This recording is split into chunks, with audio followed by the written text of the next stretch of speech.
Assalamualaikum warahmatullahi wabarakatuh.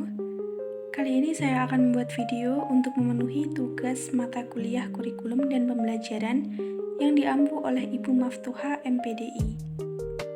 Sebelumnya, perkenalkan nama saya Devinanda Pratiwi, NIM 1860205222165 dari PGMI 3D. Kali ini ada 3 pembahasan.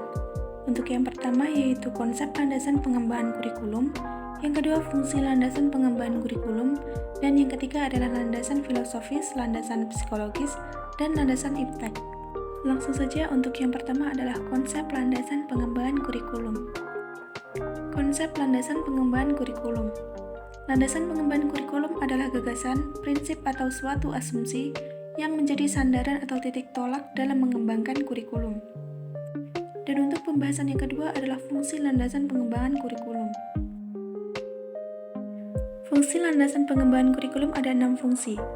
Yang pertama adalah fungsi penyesuaian, yang kedua fungsi integrasi, yang ketiga fungsi diferensiasi, yang keempat fungsi persiapan, yang kelima fungsi pemilihan, dan yang keenam adalah fungsi diagnostik.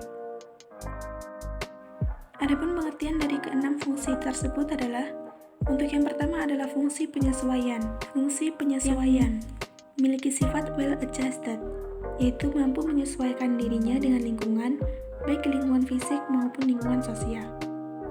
Yang kedua adalah fungsi diferensiasi, mengandung makna bahwa kurikulum sebagai alat pendidikan harus mampu memberikan pelayanan terhadap perbedaan individu siswa.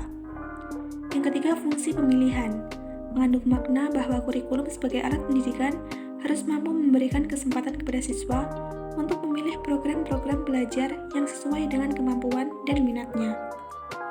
Yang keempat adalah fungsi diagnostik, mengandung makna bahwa kurikulum sebagai alat pendidikan harus mampu membantu dan mengarahkan siswa untuk dapat memahami dan menerima kekuatan atau potensi dan kelemahan yang dimilikinya.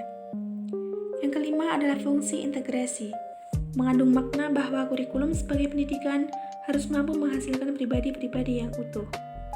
Yang keenam atau yang terakhir adalah fungsi persiapan, mengandung makna bahwa kurikulum sebagai alat pendidikan harus mampu mempersiapkan siswa untuk melanjutkan studi ke jenjang pendidikan berikutnya. Untuk pembahasan yang ketiga adalah landasan filosofis, landasan psikologis, dan landasan iptek.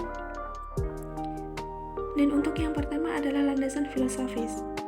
Landasan filosofis mengandung arti bahwa pendidikan senantiasa berhubungan dengan manusia baik sebagai subjek, sebagai objek, maupun sebagai pengelola. Dengan demikian, pendidikan senantiasa berintikan interaksi antara manusia.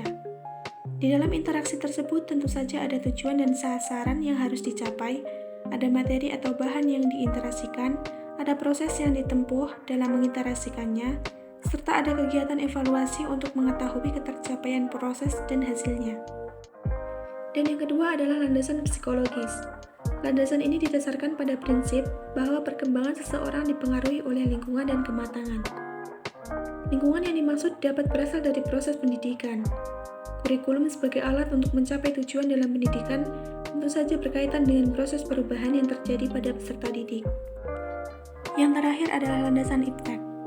Sumber nilai yang ada dalam masyarakat untuk dikembangkan melalui proses pendidikan ada 3, yaitu logika, estetika, dan etika. Ilmu pengetahuan dan kebudayaan adalah nilai-nilai yang bersumber pada logika atau pikiran.